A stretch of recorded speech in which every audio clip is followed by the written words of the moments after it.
I, female 32, gave birth to my son 5 weeks ago.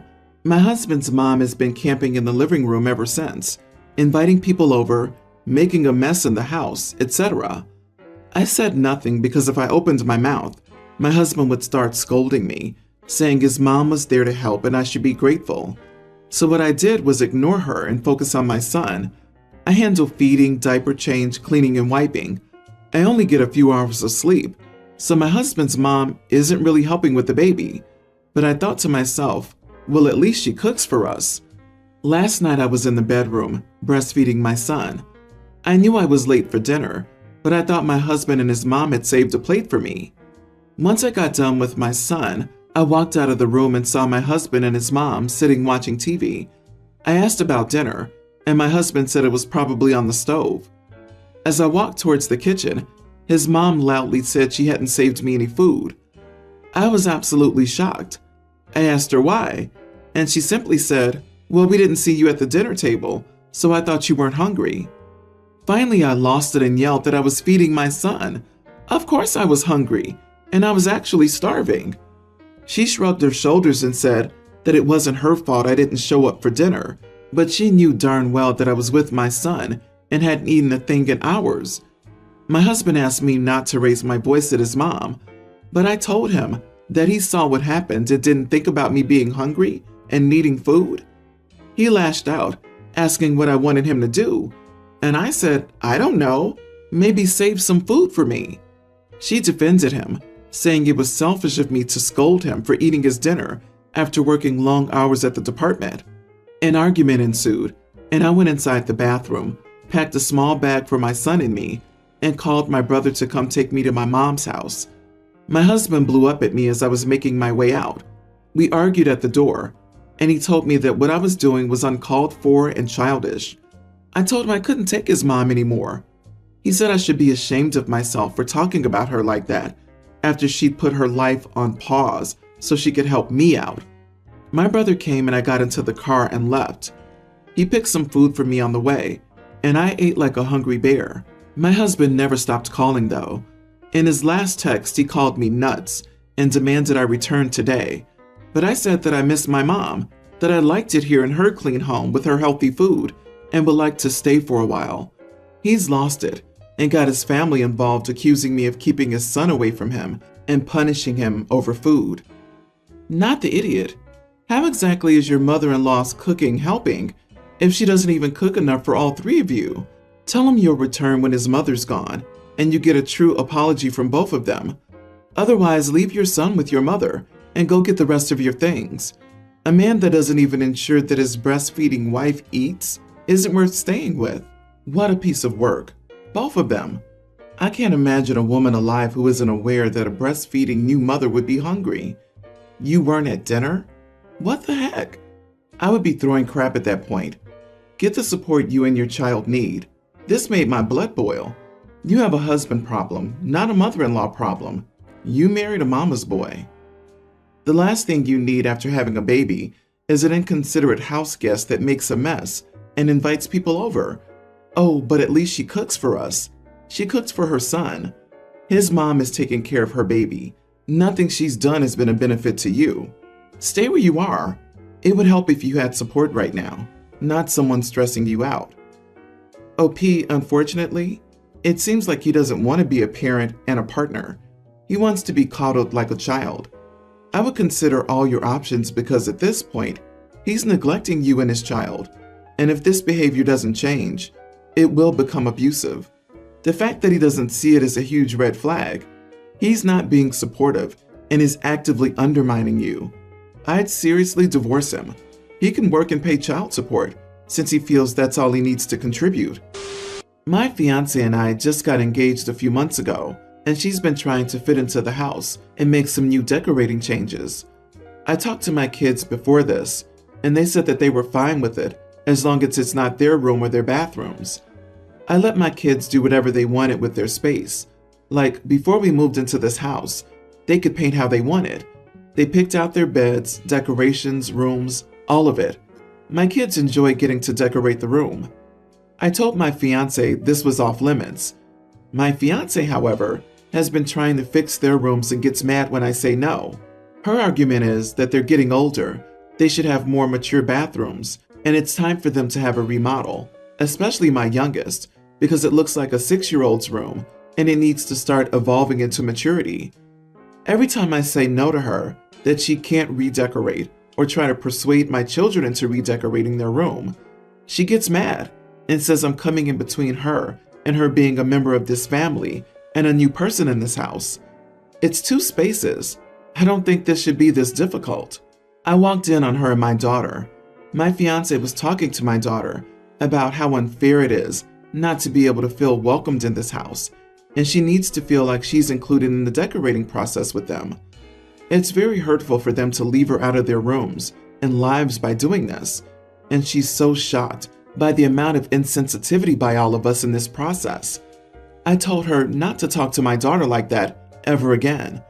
We've talked about this once, and it's not going to change.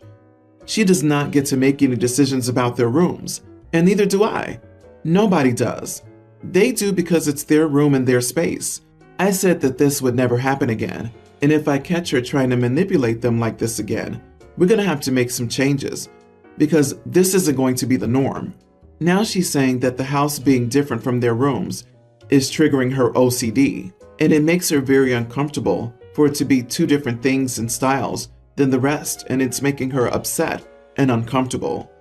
First of all, she doesn't have OCD, at least not that I've ever heard of. No medication or anything. Second of all, close the door. Problem solved, you don't have to see it. All I said was, then leave. If this is making her so uncomfortable, she's welcome to leave. But she's not remodeling their whole room for her aesthetic. And if she truly has OCD, she should seek a therapist like yesterday and get on some medication. She got furious at me telling her to leave and got defensive from me saying that she needed to go to therapy. It wasn't clinical OCD, and now she isn't speaking to me. Well, I told a few people about this. Some say that this was harsh, and others say that I was right. So, am I the idiot? Not the idiot. Why does she feel the need to feel included by remodeling the kids' rooms? Is she living in them? I'm over 50, and our house is full of Lego and gamer stuff. I would love for her to come over here and tell me I'm not mature enough for her. LOL. Your fiance is controlling, manipulative, and selfish. Don't marry this woman, or you and your kids will be miserable. I say good riddance to bad rubbish. Exactly. OP, see all the red flags that are flying around you? Time to make an exit plan, because there's no chance this marriage will work. Your kids are and should be a priority, and this kind of controlling and selfish behavior from your fiance will not stop suddenly. She showed you who she is, and you better believe her before it's too late. Your fiance hasn't passed the test. If she's this bad now, just imagine how manipulative and controlling she'll try to become after you've tied the knot and she feels even more secure. Please kick her out and break up. Your kids don't deserve to be subjected to someone like this. You deserve better too. Right? Who talks to a child like that over a room? Something is very wrong with this woman. Can't she handle 2 rooms she likely never enters, not having her aesthetic? She's seeing how far she can push you and the kids. My friend, 25 female, is constantly late for everything. Be it work-related or fun activities, she will always be at least 15 to 20 minutes late. Unfortunately, she doesn't have a car, so I, 25 male, will often pick her up from her house. I work at university, and she's a PhD student there, and her place is on the way for me. The last time I offered her a ride to work, she ended up being 20 minutes late after I'd already arrived at her place. Because of that, I ended up being late for work. She's always very apologetic about her lateness, but never changes. This week, she was supposed to give a seminar at the university, which is a crucial part of her PhD program. She asked me if I could give her a ride to work that day. I told her sure, but I was picking her up at 8 a.m., and she must be there precisely at 8 a.m., not a minute later. She chuckled, but I told her I wasn't joking, and she promised she would be there. The morning of her seminar, I drove to her place and got there at 7:55 and texted her that I was there, and she told me she'd be out in just a minute. At 8 o'clock, there was no indication that she'd be coming out, and she didn't text anything. So at 8:01, I drove off. At around 8:20, she called me, asking where I was. I told her I was at work, and that I wasn't joking when I told her that she had to be ready that minute. She started screaming and crying over the phone, and told me that she was having a hard time that morning and couldn't be ready at 8 a.m. She then begged me to come back to pick her up, as her seminar was at 9 a.m. and she needed to be at the school before then. I could have done it quickly enough to pick her up and drop her off without affecting my work, but I decided I didn't want to do that and told her I wouldn't. She was crying and hyperventilating at that point. She said she'd promised never to be late for anything else again, and reemphasized that this seminar was crucial for her PhD and that she absolutely could not miss it without severe consequences. I responded, "Oh well," and hung up. I then went about my day at work normally. I feel like I could have gone back and picked her up in this scenario, since it wouldn't have been detrimental to me. And at the same time, this was something very important to her. On the other hand, I feel like this should be a wake-up call for her chronic lateness. So am I the idiot here? Not the idiot. You warned her. She also had 40 minutes to make other arrangements, even after all her procrastination. Why didn't she just call an Uber or a taxi? If it was that important, she had other options available to her. She probably has a super low score on Uber for being late. Clearly, she showed up at 8:20 and expected OP to wait for her, like her chauffeur, idly. It is so disrespectful of OP's time. Frankly, I'd be okay with not having this friend. Doing something like this is the only way some people will ever learn. Maybe next time she has to be somewhere, she'll be more respectful of other people's time. Agree, and I will die on this hill.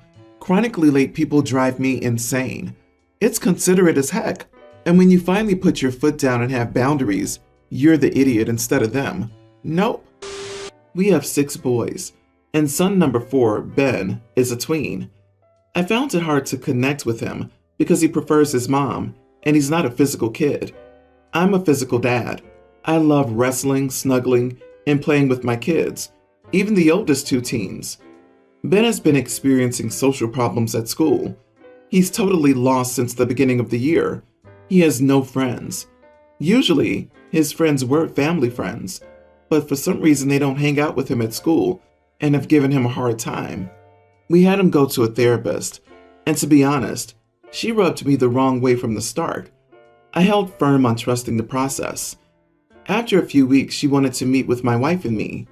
She said that our son said that his mom makes him happy and how much he loves his brothers and pets. She said that my son feels like I don't like him. I admitted that I sensed a disconnect from him. I don't ignore him. I put a lot of effort into bonding with him. I tell him every day that I love him. What more can I do? Then silence. I said to the therapist, "Do you have something to add?" Yes, with a bit of sarcasm. That set her off with, "You know what? You need to take this seriously." I clapped back that at $200 a session, I'm taking it very seriously. Plus, the nightmare of dealing with the insurance just to apply it against our deductible. She kept interrupting me and raised her voice to me. I asked her if she thought I didn't care about my son, and she kept deflecting. The last thing I said was I couldn't work with someone who doesn't think I don't care about my own kid.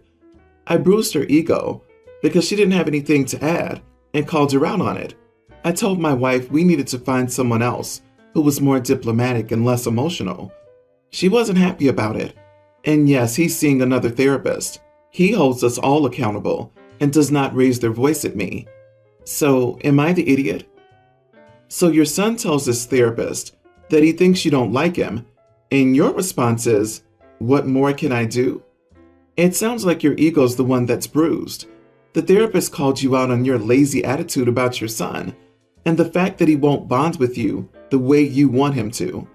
You are the idiot, OP. You're trying to engage with your son by your own standards, rather than by trying to adopt a way your son could be receptive. The icing on the cake is yanking your son out of a trust relationship with a man who's less emotional. His way of saying that he cares about his son's therapy is that he's paying $200 and must deal with insurance. He got incredibly aggressive with her, and then she raised her voice at him because her ego was bruised. But it sounded like he was starting to yell at her, and she was just trying to be heard over him. He's not a bit misogynistic. He's totally misogynistic. My 34 male, father 56, just had a baby with his girlfriend. I get along really well with his girlfriend.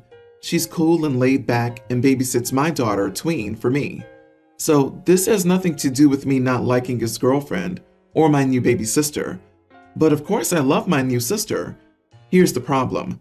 My dad insists on calling my new baby, emphasis on baby, sister, my daughter's aunt. And she doesn't like it. She's at that age where she's starting to want to feel grown up. And she hates when my dad says stuff like, "Say hi to Auntie, sister's name." I've asked my dad repeatedly not to do this in front of my daughter. I also asked his girlfriend, and she didn't have a problem with it. My dad insists that his daughter is my daughter's aunt. Technically true, so that's how he needs to refer to her, as my daughter, and how my daughter should refer to her even.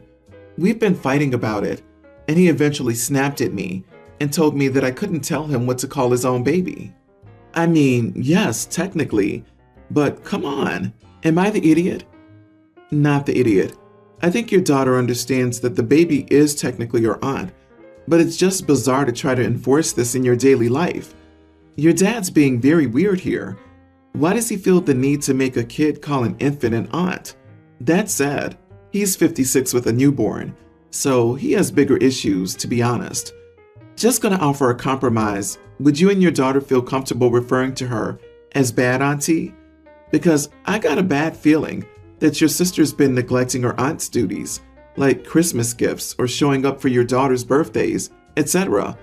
Also, is her aunt very demanding, insisting on diaper changes and nap times? I don't mean to be rude, but she isn't a very good aunt from the sounds of things. Yeah, boycott Auntie. This is hilarious to me, but I can guarantee some people, Dad, aren't gonna get the sarcasm, LOL. Your dad is probably being weird about this because he wants the world and you to affirm that there's nothing at all odd about him having a new baby with a girlfriend who's probably close to your age. Or he's just a jerk who doesn't care about your daughter.